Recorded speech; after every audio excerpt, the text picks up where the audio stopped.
por si acaso yo nunca me equivoco. Mentira. Vamos a conversar. Vanessa le echa de culpa a su asistente. Estamos bien, el país va para adelante.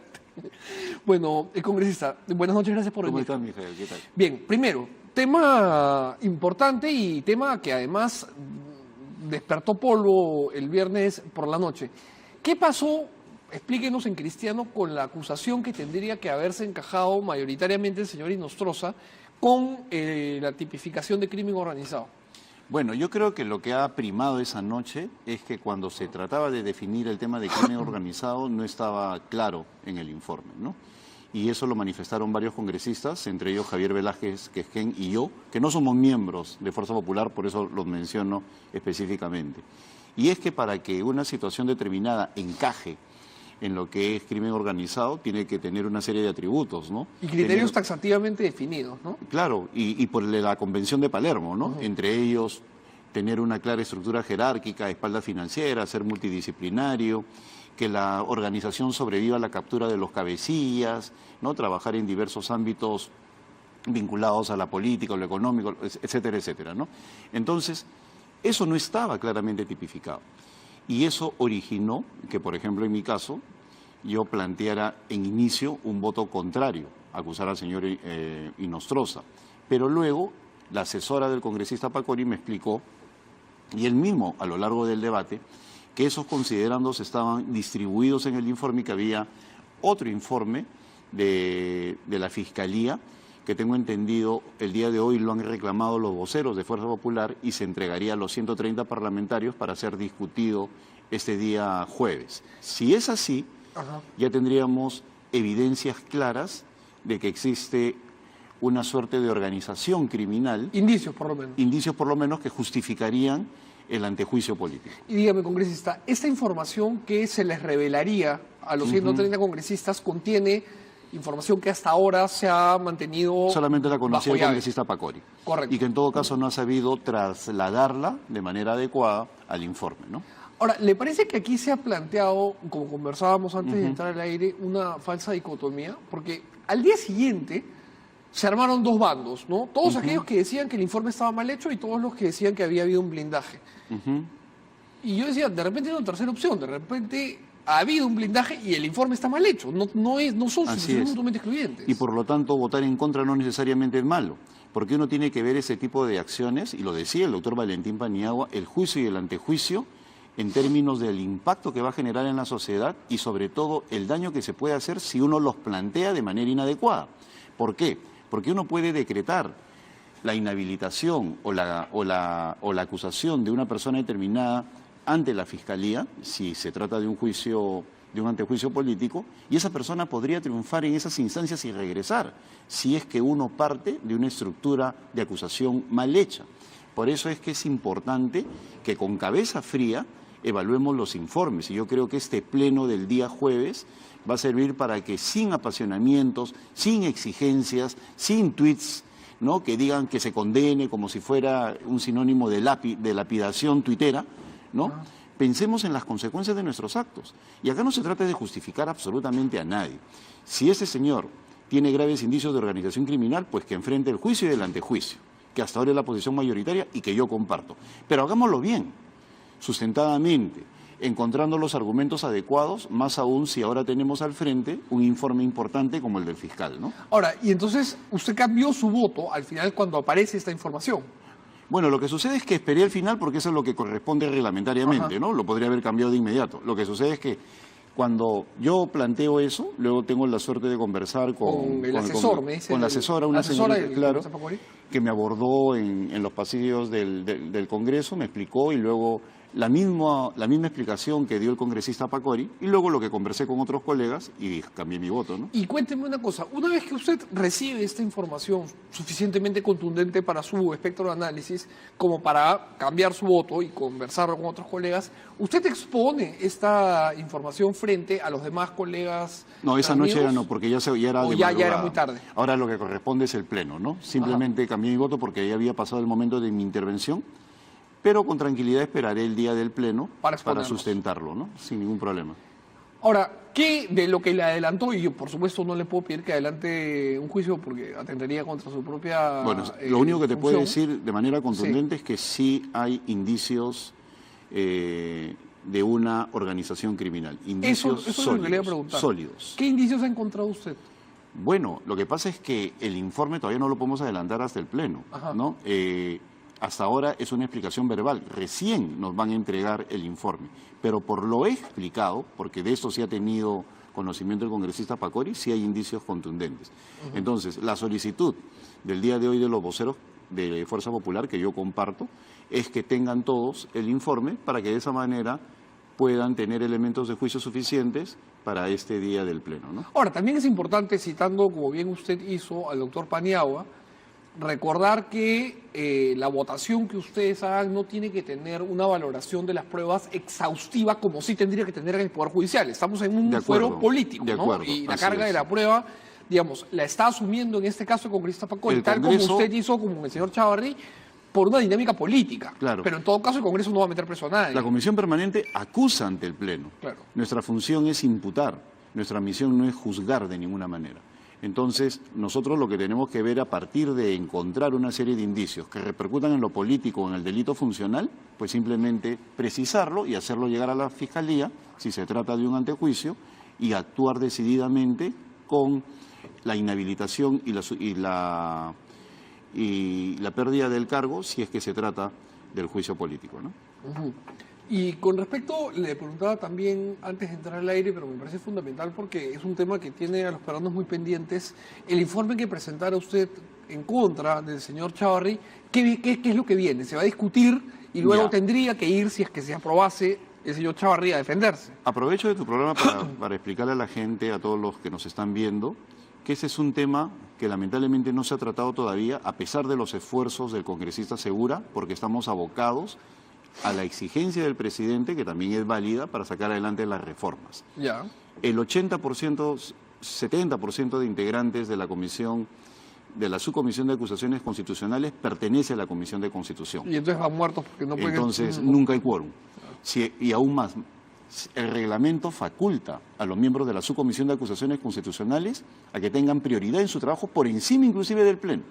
Entonces, para evitar que la Comisión de Constitución se quede sin personas que pueden aportar al debate en gran número, es que se le da prioridad al trabajo de la congresista Rosa María Bartra, lo cual me parece absolutamente válido. Y tengo entendido que entre miércoles y viernes de esta semana vamos a abordar el tema del fiscal Chavarri, de Duverní Rodríguez y también del congresista Héctor Becerril. Ahora, ojalá que la bulla política que van a generar las elecciones de este fin de semana y además la sentencia que se le va a leer al señor Urresti no generen una cortina suficientemente sonora como para acallar estos 4 casos que son fundamentales, ¿no? Bueno, yo creo que en ese caso no va a existir ningún tipo de cortina sonora que puede estar por encima de la indignación nacional popular en el supuesto de que se falle en contra de lo que es estrictamente de justicia. Yo creo que acá hay un asunto muy grave de por medio, que es el de un grupo de personas que, aprovechando de su cargo, elaboraron una interrelación que tenía que ver con nombramientos de jueces, con fallos perversos y con una anomalía total en el Poder Judicial. Claro, un tinglado completo. Así es, entonces eso no puede permanecer impune. Por otro lado, el sistema de confianza en el Perú está socavado desde el momento que instituciones como el Ministerio Público, no hablo del señor Chavarri, el Ministerio Público solamente goza del 6% de respaldo.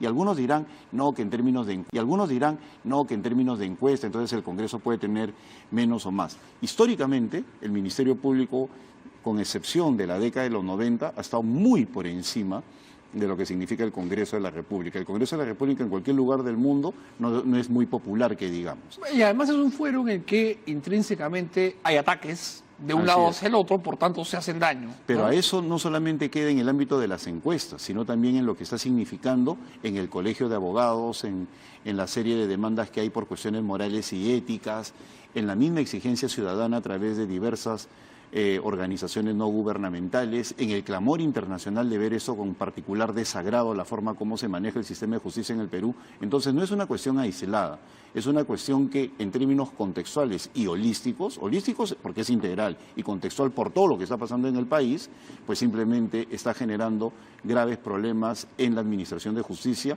y de eso tiene que ser consciente el Parlamento, y es por eso que yo, cuando tuve la oportunidad de conversar con el presidente, le decía que esta es una situación que, dejando que se desarrolle en el Congreso, va a permitir saber quién está de cada lado. Claro, y hacer un parteaguas. Un parteaguas. Entonces uno allí, con su voto, va a decirle a la opinión pública de parte de qué lado está. Porque de nada vale la reforma de justicia a través del Consejo Nacional de la Magistratura si es que las personas que han llevado a esta situación al sistema de justicia en el Perú permanecen en sus cargos. Ahora, un asunto bien importante es que todo lo que usted me dice opera bajo la premisa de que quienes toman las decisiones lo hacen bajo criterios de razonabilidad.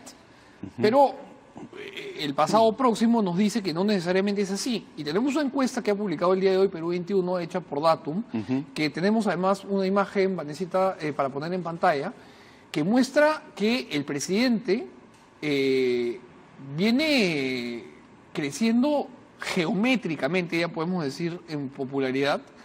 Él, en julio, creo que tiene este punto de inflexión fundamental, que es el discurso, ¿no? Luego crece 10 puntos al mes de agosto, se mantiene en 47% el margen de error, y la cuestión de confianza lo ha llevado a 61. Yo no me acuerdo, quizá usted, que es memorioso con la estadística, me puede decir cuándo fue la última vez que un presidente del Perú tuvo 61% de aprobación. Yo no me acuerdo. No, y sobre todo a estas alturas, al tercer año, ¿no? Claro. E inclusive luego de haber pasado una serie de crisis. Yo creo que la única persona que ha podido revertir su tendencia como consecuencia del crecimiento económico fue Alan García en el 2009, que luego del pésimo año que tuvimos como consecuencia de la economía a nivel mundial pudo revertir. Sí. Y por otro lado, tanto Humala como Alejandro Toledo, cuando cambiaron de presidente del Consejo de Ministros. En este caso, estamos viendo una circunstancia en la cual, sin existir cambios en el gabinete, sino simplemente enfrentando a otro poder del Estado, haciendo política, en otras palabras, el presidente crece casi en un tercio de lo que tenía originalmente, 47-61, lo cual es verdaderamente insólito. Ahora, el problema de ese tipo de crecimientos no importa tanto cómo llego, sino cómo me mantengo. Claro, y cómo se sostiene, en una meseta estable hasta, ojalá sea el final del gobierno, ¿no? Yo creo de que eso se puede lograr con el crecimiento económico y con otro tipo de reformas. Ya que estamos en el ámbito municipal, yo sigo pensando que la gran reforma del Estado que el Perú necesita es la de los gobiernos locales y regionales. Antes de entrar a este tema, Juan, que me interesa mucho su opinión, quiero hablarle de la otra encuesta, digamos, de la otra cara de la moneda, que es que Keiko Fujimori está en 11% y ha llegado a su mínimo histórico. Entonces, hace un momento le hablaba yo de la razonabilidad, porque me decía, claro, habría que ser, ahí justo Vanessa nos ha ayudado con el cuadro, Keiko Fujimori ha llegado al 11% de aprobación y al 83% de desaprobación. Claro, y tiene una caída sistemática desde junio. Desde junio, es más, la caída en realidad viene desde antes. O sea, tenemos los últimos 5 meses, pero es una caída que viene como un salto de fraile. Entonces, el tema aquí es entender que cuando usted habla de, habría que ser pues muy poco, digamos, lúcido a la hora de tomar una decisión, como postergar estas 4 denuncias y tratar de pasarlas por agua tibia, nada nos asegura que no sea así, ¿no? Porque si no, el fujimorismo estaría, creo, mejor consolidado. Mira, con todo el aprecio que le tengo a la gestión de Daniel Salaverry... Que dicho sea de paso, si me permite, eso también es importante, él ha subido. Así es, de 13 y él está 20. trabajando muy bien. Pero mira, cómo él sube y Keiko baja, lo cual demuestra de que se han perfilado de manera distinta. Y eso no está siendo en estos momentos aprovechado por Keiko Fujimori. ¿Por qué? Porque se nota de que hay una suerte de confrontación interna contra las decisiones que sí son apoyadas por la opinión pública de Daniel Salaverry. Entonces el fujimorismo, en lugar de leer lo que está pasando en la calle, las exigencias ciudadanas, y apoyarse en ellas para poder subir, cuestiona a un presidente del Congreso que sí dice, tenemos que impulsar las reformas, tenemos que apoyar al gobierno, etc. Y que incluso ha sabido poner paños tibios cuando ha tocado... Cuando ha sido necesario. Sí, sí. Y que ve en la conversación, en el diálogo, una herramienta muy útil en materia política. Entonces, si Keiko no está sabiendo capitalizar eso, es porque lamentablemente subsiste un clima de confrontación que tiene que ser acompañado no solamente de los gestos de ese tipo de apoyo en la reforma, sino también de un diálogo menos agresivo, que lamentablemente es lo que caracteriza al fujimorismo. El fujimorismo tiene que entender que su enemigo no es el gobierno, tal vez allí está el principal problema. Cuando el fujimorismo se divorció de Pedro Pablo Kuczynski teniendo un programa de gobierno similar, equivocó al enemigo y reemplazó lo emocional, que es lo que primó, por lo que debería haber sustentado su posicionamiento, ¿no?, que era lo estrictamente político. Entonces empezaron una campaña contra Pedro Pablo Kuczynski que fue vista como obstruccionismo en un primer lugar, luego como actos permanentes de mala fe, y al final la opinión pública se dio cuenta de que si no había cierto nivel de avance era por esta posición existente, beligerante, de beligerancia permanente en el Congreso. Ahora, por ejemplo, el día de hoy, la señora Karina Beteta, congresista de Fuerza Popular, ha dicho que cualquiera que ataque al Congreso va a ser popular, porque el Congreso de alguna manera personifica una serie de frustraciones que la nación pues encuentra, y cualquiera que ataque cualquier medida o cualquier postura del Congreso se va a hacer popular. Y esto me lleva a que hay varios miembros de la bancada de Fuerza Popular que de alguna manera le endilgan el populismo como causal del crecimiento del señor Vizcarra. Si uno desagrega las encuestas, te das cuenta que hoy día Congreso es sinónimo de fuerza popular. O sea, si algo hay en el Perú, es una sociedad altamente politizada y que entiende lo que pasa. Entonces, cuando ellos ven el Congreso de la República, no ven Acción Popular, no ven a Peronos por el Cambio, no ven esas particularidades, ven a Fuerza Popular. Y por lo tanto, todo lo malo del Congreso va en contra de Fuerza Popular. Y esta es una situación que beneficia al presidente. ¿Por qué? Porque permanentemente todos los problemas del Parlamento, al ser la bancada oficialista mayoritaria, la bancada de gobierno, afectaban en línea recta al gobierno de turno. Hoy en día vemos que la gente sabe diferenciar que el Parlamento está en manos de Keiko Fujimori y el gobierno en manos del presidente Vizcarra, pero no por el cambio, y de esa manera el Congreso no se constituye en un lastre. Libera al presidente de ese lastre. Vamos a regresar para hablar de esta lectura que la ciudadanía ha tenido sobre el Congreso y sobre las elecciones municipales, pero le pido hacer un corte comercial antes de seguir conversando. Corte y volvemos, no se muevan ustedes. Bienvenidos de vuelta, 11:20, y seguimos conversando con Juan Cheput. Habíamos dejado dos temas en el tintero. El primero es que hablábamos un poco de cómo la ciudadanía, a diferencia de lo que muchos piensan, está altamente politizada. Y creo que es un punto valioso el que usted toca, porque si la ciudadanía estuviese apolitizada y no estuviese siguiendo de cerca el devenir cotidiano de lo que sucede en el Congreso, Daniel Salaverry no podría haber crecido. Ni el presidente tampoco. Claro, entonces la ciudadanía sí está mirando no solamente lo que hace el presidente del Congreso como entelequias ahí aisladas, está viendo lo que pasa dentro del Congreso.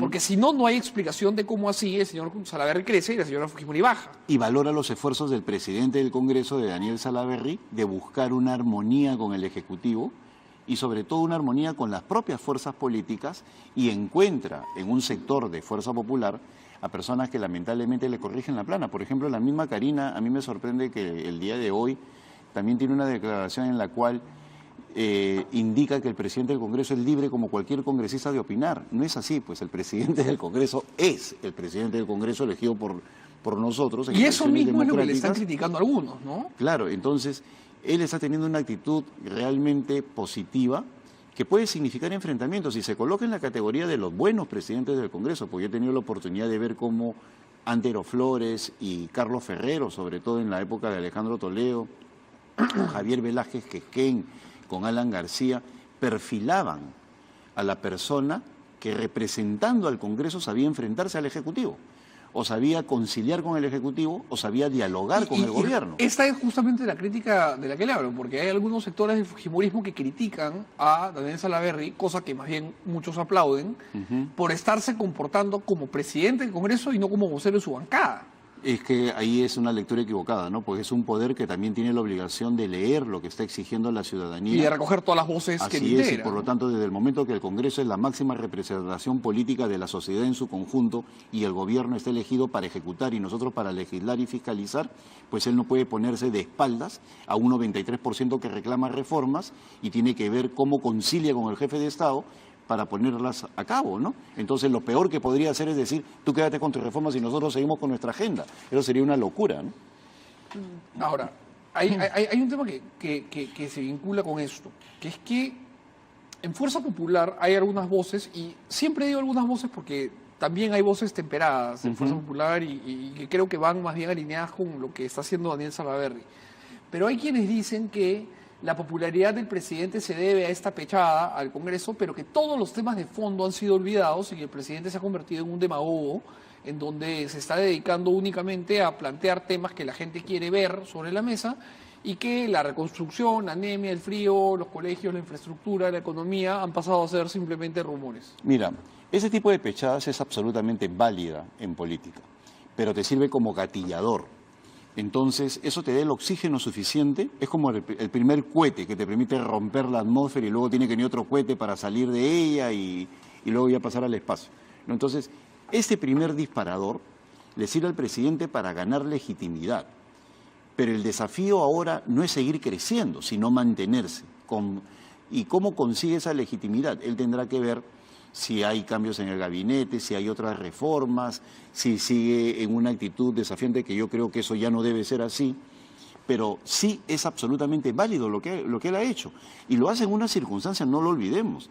Cuando se descubren todos estos audios y había cierto nivel de estupefacción en la opinión pública, no sabían qué hacer, surge el presidente y plantea posición en el mensaje de 28 de julio diciendo de que se tiene que hacer la reforma política, etcétera, etcétera. Es decir, sintoniza.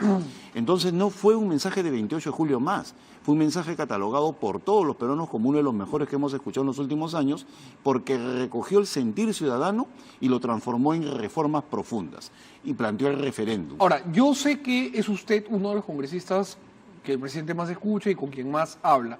Yo me imagino que el presidente ya debe tener un plan para que una vez que termine este proceso que él ha iniciado, digamos, como primer cohete para salir de la atmósfera hasta la estratosfera, para desdoblar su trabajo en dos. Uno es que las 4 reformas que ha planteado necesitan desarrollo legal, ¿no? Porque si se hacen los simples cambios constitucionales y se dejan ahí, es semántica.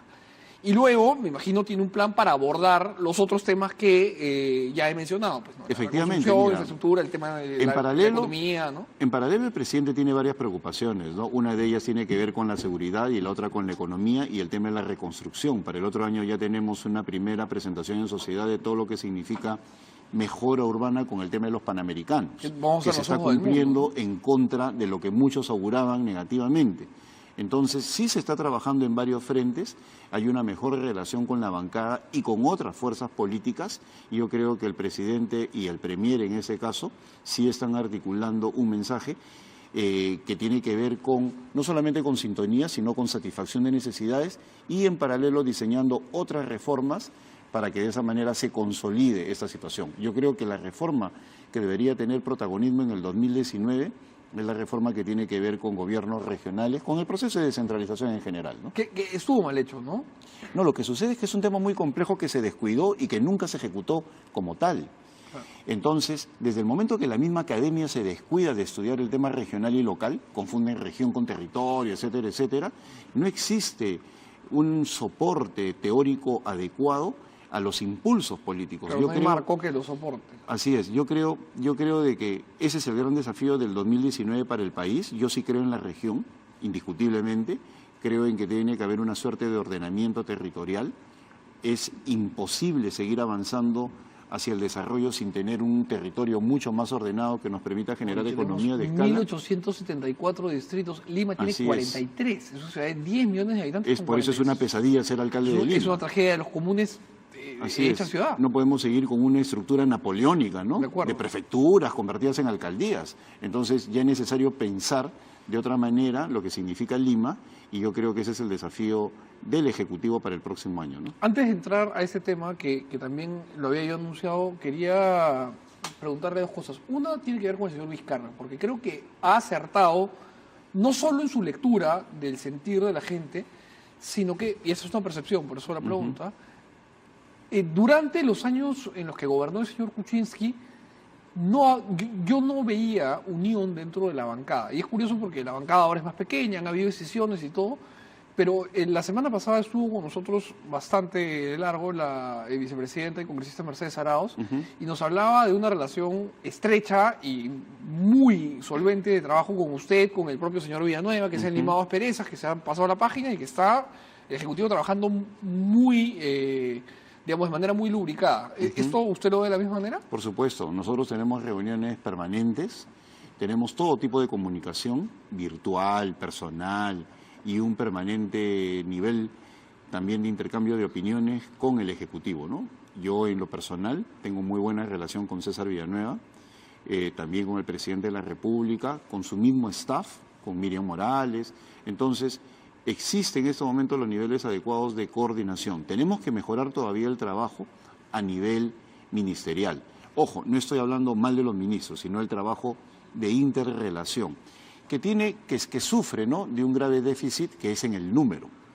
Nosotros somos una bancada muy pequeña como para poder trabajar articuladamente con todos los ministerios. De hecho, son más ministros que congresistas. Así es. Entonces, eso significa un desafío para nosotros de generar alguna suerte de alianza con parlamentarios que pueden estar dentro de los no agrupados. Ya de facto existe una con Vicente Ceballos que está en el gabinete y miembros de su bancada, pero deberíamos ampliar ese capital político para poder articular, porque la relación ministerio-bancada es una relación permanente y unívoca. Y bien que mal, los señores Gino Costa y Alberto de la UNDE se alejaron de la bancada por motivos que el propio tiempo ha derogado. Es decir, si es que ellos se sumaron a la bancada de Peronos por el Cambio porque creían en el plan de gobierno y en el equipo que lo integraba, los elementos que los llevaron a alejarse ya no están. Entonces ellos bien podrían perfectamente, de repente no regresar de manera formal, pero sí unirse pues a... Claro, pero son trabajo. Personas reflexivas y valiosas en el ámbito parlamentario,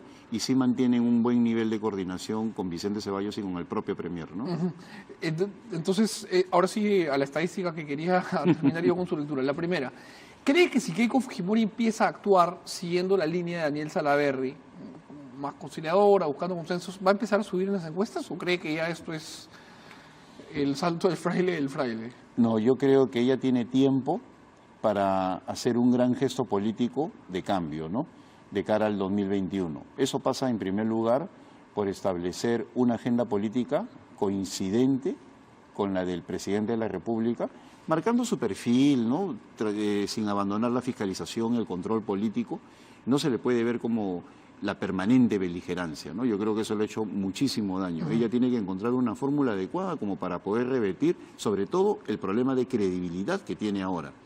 Y también de entender que en el caso específico de su bancada, pues se están dedicando a blindar a personajes que en estos momentos están en el ojo de la tormenta. Yo creo que uno de los elementos que podría significar el declive ya inexorable de Keiko Fujimori va a ser la forma como se comporta en los casos del fiscal Chávarri, del fiscal Inostroza y del juez Inostroza y de aquellas personas involucradas a los audios. Y dejando el deber ser, ¿usted cree que al señor Chávarri y al señor Inostroza la bancada de Fuerza Popular los va a blindar? Hasta el momento no puedo yo señalar de que va a haber un blindaje, pues todavía no soy hombre de profecías en ese caso, de lo que puede venir en el Pleno. Pero sí de lecturas políticas. En lo que se refiere a lectura política estoy viendo un cambio positivo. Correcto. En el sentido de que van a revisar el tema, ya no lo dan como un tema cerrado, que no se le va a blindar. Yo creo que han ingresado a un proceso de reflexión política que es importante, porque mira, los políticos el peor pecado de un político es ser inflexible. La política nos exige cambiar de opinión. Coloquialmente eso se llama tragarse sapos, y si uno comete un error, pues uno hace política y eso significa admitir el error y cambiar. Lo peor que puede hacer una persona que aspira a la presidencia de la República y una agrupación política que tiene en este momento la fuerza mayoritaria en el Congreso es ponerse de espaldas a la sociedad y avalar a un grupo de personas que en este momento se está siendo cuestionada. ¿Y usted cree que hasta este momento Fuerza Popular ha hecho eso? Tiene esa imagen, indiscutiblemente, pero también tiene la oportunidad de cambiarlo, ¿no? Yo no veo en ese sentido que no tengan el por qué no hacerlo. Para terminar, señor Cheput, me imagino que usted ha seguido las encuestas municipales y la verdad es que esta campaña parecía estar en la refrigeradora, nadie hablaba de la campaña, estaba bastante fría en términos de discusión política, pero a raíz del debate de la semana pasada y del despunte de algunos candidatos, todo ha cambiado, ¿no? El señor Urresti trepó muchísimo, el señor Muñoz ha crecido un montón, el señor Belmont prácticamente desapareció, la candidatura del señor Reyardo, que parecía inexorablemente la vencedora, se cayó también. ¿Qué lectura tiene usted de todo este movimiento tan rápido que se ha dado en estas semanas? Bueno, en primer lugar yo creo que estamos a puertas de un cambio generacional, motivado por el debate. El debate siempre es un elemento comparativo que sirve mucho para que la gente vaya tomando posición, sobre todo en el tramo final. Entonces, aquí me permite un primer paréntesis. ¿Cree usted que Reyardo comete un error en el debate? Por supuesto. Si tú recuerdas lo que le pasó a Jimmy Carter, esto se estudia en ciencia política. Jimmy Carter se niega a debatir con Anderson en el año 79, si no me equivoco, y fue el primer presidente en los Estados Unidos desde el año 1932 que no repite, por no acudir a un debate, y gana Reagan, claro. ¿no? Entonces, no ir a un debate es un pecado mortal, así de simple, porque la gente busca allí ver el temple de las personas, su capacidad de respuesta, ¿no? Su dominio escénico, su capacidad comunicativa, etcétera, etcétera. Entonces, yo creo que generacionalmente hay 4 o 5 personas que pueden dar la talla, ¿no? Está el señor Muñoz, Bengolea, el mismo Reyardo, si es que hace un mayor esfuerzo, Urresti y Manuel Velarde. Yo creo que cualquiera de ellos, en este rush final, puede... El problema que tienen todos ellos es que en algunos casos se están disputando el mismo escenario. Claro. Y en el caso de Jorge Muñoz y Alberto Bengolea, vamos a ver la capacidad de proselitismo de sus partidos políticos. Hay narrativas que no se están utilizando, por ejemplo, en el caso del PPC. El mejor regalo para Luis Bedoya Reyes en su centenario es que un alcalde pepecista vuelva a ser alcalde de Lima, ¿no? Y aún más, hace 50 años, en el 2019 se cumplen 50 años que dejó la alcaldía de Lima Luis Bedoya Reyes. Ajá. Que 50 años después un alcalde pepecista vuelva a hacerlo, pues significaría pues... Mucho, ¿no? Pero ese tipo de narrativa es la que se tiene que dar en esta parte final.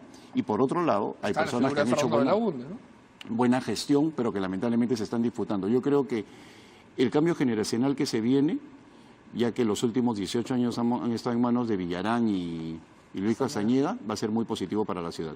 Bien, congresista, como siempre un gusto conversar con usted. igual Muchas forma, gracias por haber venido, Mijael. y seguro hablamos la semana que viene para que nos cuente cómo evoluciona todo esto que está a punto de salir del horno. Muchas gracias por venir. Gracias a ti. Buenas noches. Hacemos un corte.